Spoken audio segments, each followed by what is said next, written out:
So me and my wife got married. And, oh, by the way, did anybody ever read the book called Wisdom Keepers a few years ago? It came out? Well, there's a story in there about how me and my wife met and everything, because my marriage was probably the last of the Iroquois to be arranged marriage. Almost the last one. And it was arranged through medicine. Last one, I think. Maybe somebody's doing it again, I don't know, but they didn't tell me. But I do know that most people agree that I think mine was the last. If you ever get a chance to read that story, that book, but it's not in print anymore, but some people has it. It tells all about how my grandmother did and all that. She's the one found my wife for me. Boy, she did a good job. Because we're going to be married 39 years this November. And 6 kids. And I was telling the other night, so far, we never fought yet. Oh, I tell them we pout once in a while. But we don't never argue each other. And especially, none of my kids ever seen us raise our voice to each other. Let alone hit or nothing. No, not even to raise voice, we don't. But when we don't like what each other's doing, we just go. But that's heavy when you put your lip down. It takes a lot of energy to do that.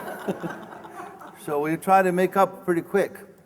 That's why we got 6 kids.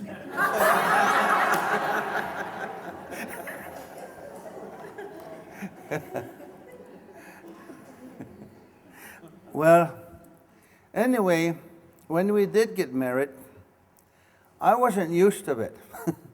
I didn't go to school how to get married.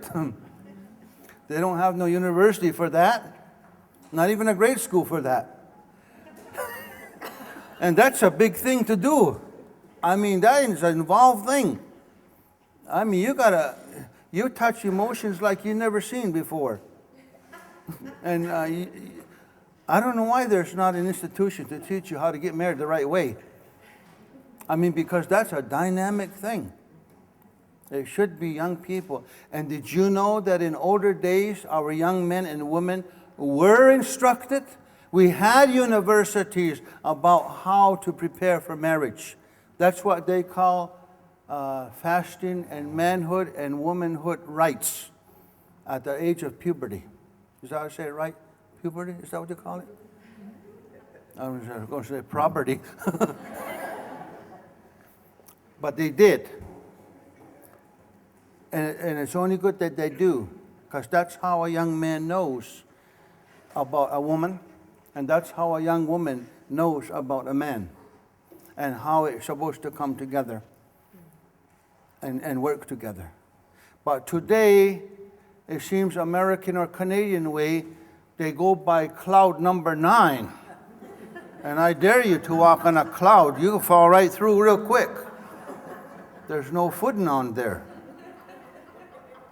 And it's a long ways to fall. And some people crash and never get better. Yeah. So I didn't go on cloud 9. I went the medicine way. So far, it's been holding out pretty good. Yeah.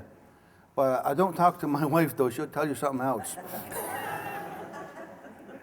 No, she said, I'm always joking about her. But anyway, because I wasn't used to marriage, I walked in, I go see my grandmother every day when I'm go by her house, when I'm home and passing her house. I always stop in. And I never knock on her door, because that's where I grew up. That's like where my house is, too. So I never knock. I just go right in. And of course, I'm married now, and here we got baby on the way, and I got 7 times the power and everything. And here I go in my grandmother's house, and my grandmother's got her big medicine jug on a table, pouring it in a glass, ready to drink like that. And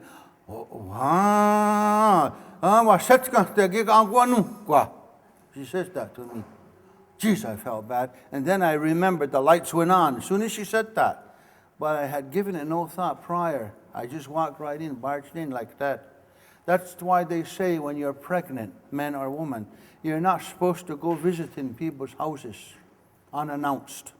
If you're going to go visit somebody's house, you're supposed to let them know ahead of time so they can hide their medicine from you, so you won't bother their medicine. You follow what I'm saying? Yeah. I didn't do that. And I went to Grandma's house. That means, wow, that's something like, I don't know how you say that in English, but it's like a astounding, so surprise. And she says, you ruined my medicine. You ruined, and you know, when they make that medicine, they got to go miles into the woods and pick those medicine at a certain time of the year. Then they got to clean it. They got to make prayers for it. Then they got to dry it. Then they got to store it. Then they got to cook it. That's a long, big job. And here, I just walked in the door and I ruined all her work. I felt bad. And I remembered what? Because I forgot I was pregnant. But then I felt so bad. But you know what Grandma did?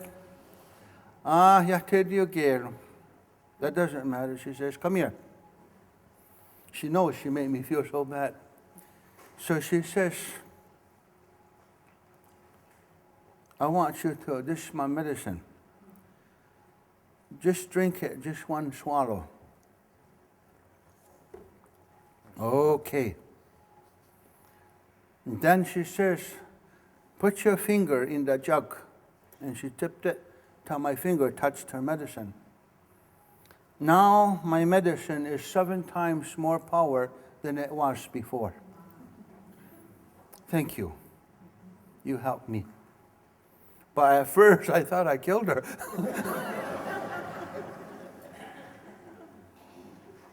And so why I'm telling you this is sometimes when we hurt our children, we thought we were helping them by instructing them, like my grandma was doing to me. But she hurt me. But she realized right away that she hurt me, even though she's telling the truth.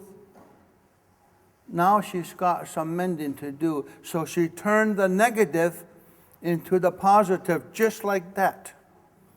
And so to you mothers and fathers and uncles and grandma and grandpas, when you hurt your children or your grandchildren or your nieces and nephews, understand or try to know when you hurt them. And then immediately try to find ways, how do you fix that? Fix it right away. Don't let it fester.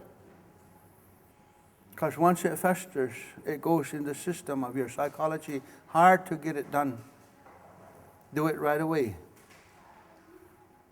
And for Iroquois people, that's especially hard to do because of our institutionalized of Grandpa at Carlisle and all the residential schools they went to. So our responses to fix things is very much delayed. And that's a whole other subject we can go into at some point maybe.